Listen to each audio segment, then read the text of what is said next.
od moj jagol. Mislim, znači postojam.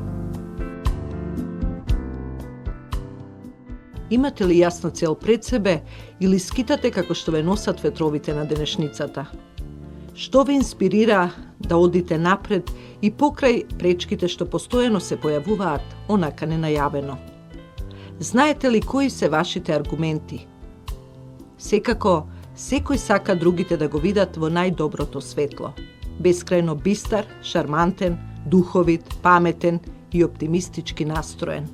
Да, ова се факторите кои отвораат многу нешта во работата и кариерата, но се појавуваат и икс други причини кои тоа докрај не го дозволуваат.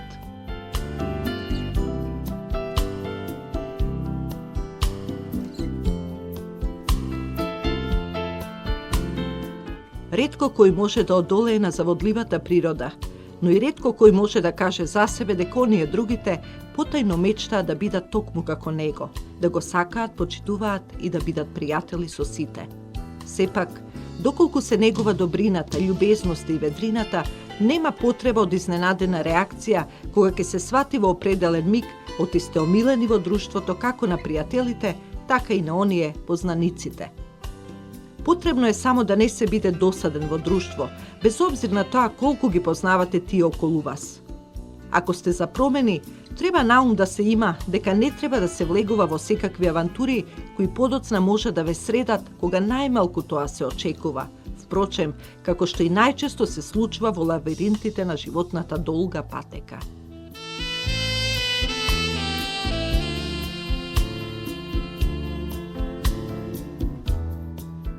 Што станува со амбицијата? Дали во остварувањето на целта поставена пред себе се посега по се, па дури и по недозволеното? Дали секогаш целта ги оправдува средствата?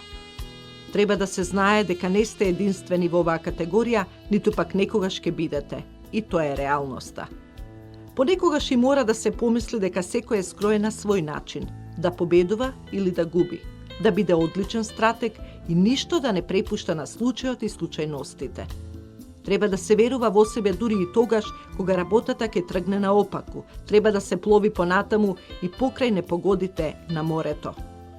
Тугите мани во вакви случаи се превратуваат во сопствената корист, а и забавно е кога силата на својата волја се испробува врз другите.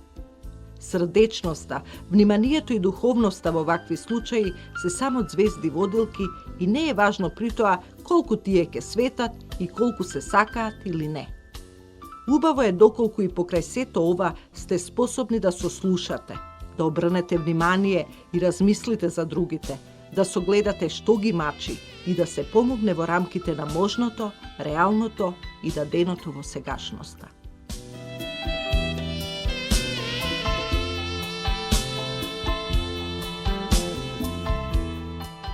За амбицијата да се оствари честопати и се лаже.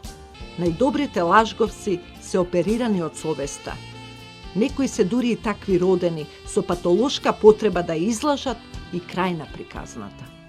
Сепак, по одредено време или период, неизбежно се откриваат на овој или оној начин, веќе сеедно. Наоѓа своја публика за своја корист. Овде се различните степени на невистината.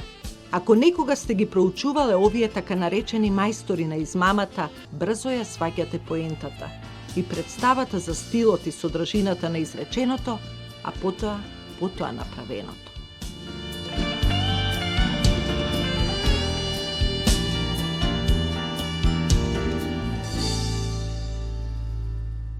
За да се оствари амбицијата, постојат и преговори. Тие треба да се развлекуваат се додека се верува во можното да се добие тоа што се сака и бара, според нашиве искуства. При ова треба да се има трпеливост, но и подготовка за одредени одстапки и постапки. Во вакви случаи обично се игра на одредено, а од друга страна не се покажуваат докрај картите џокери. Незалудно Макијавели забележал: човекот никогаш не би требало да ги открие своите намери, туку да се труди на секој начин да го добие тоа што го сака. Ова е факт.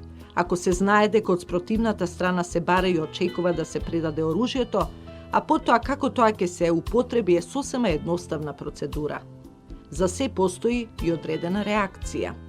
Сите преговори стануваат поедноставни кога се користи дадената мудрост и јасно е дека секој реагира зашто се плаши од ова или она.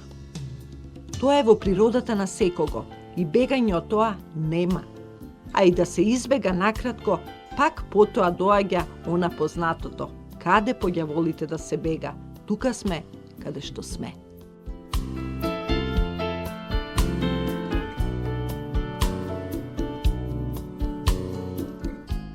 За остварување на амбициите во работата, ангажманот се одвива внатре и надвор. Во двете битки наградата е мокита, а не само парите. Можеби некогаш постоел начин за разоружување и поразување на непријателот без претерана борба, со обични зборови и мислење дека во тоа е вистинската цел на уметноста на војувањето. Но денес ова е многу поинаку и нема заблуда дека војната е опасна работа, при што грешките произлезени од милостивите души се всушност оние, најлошите. Борбата или надпреварот оди според надпреварувањето и според силата.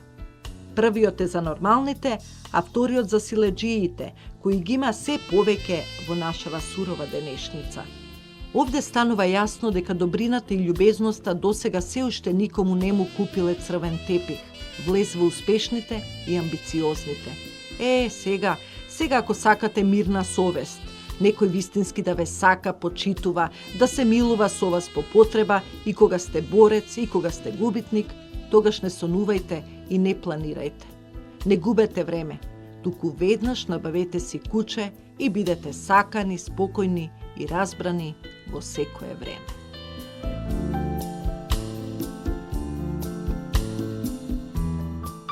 Целта на амбицијата и нејзиното остварување е заработката. Во светот на бизнисот, измамата на клиентите никого не убива, додека не го фатат крадецот. Истото важи и за дерењето на клиентите, за кражбата и се друго што потоа следува. Се оди на уништување на конкуренцијата по секоја цена, што е најнормално денеска. Колку се успева и докаде, тоа е веќе друга специфика. Во секој случај, јасно е дека најдобрите можности обично се кријат во работите што ги тормозат поскромните. Зато е тука амбицијата, успехот и трчањето кон врвот.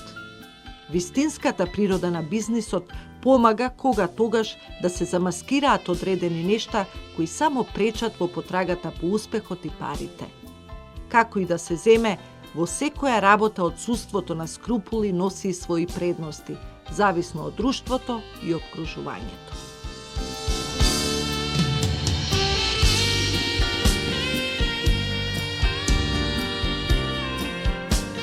Ако не се знае каде се оди, нема таму ниту да се стигне.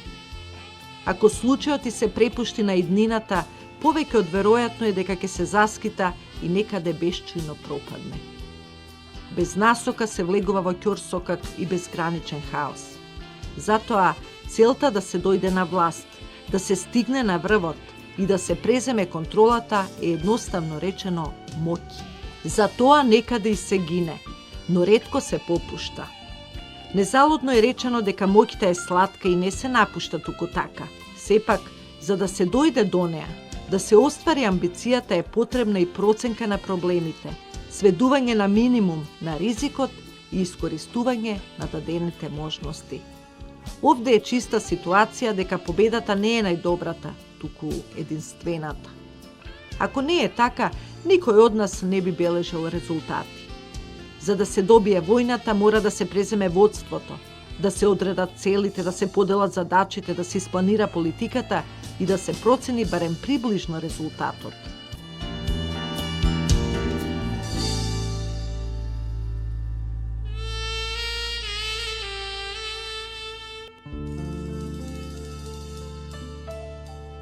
Желбата за шефување и желбата за моќ и пари се наоѓаат во коренот на сите човечки гревови.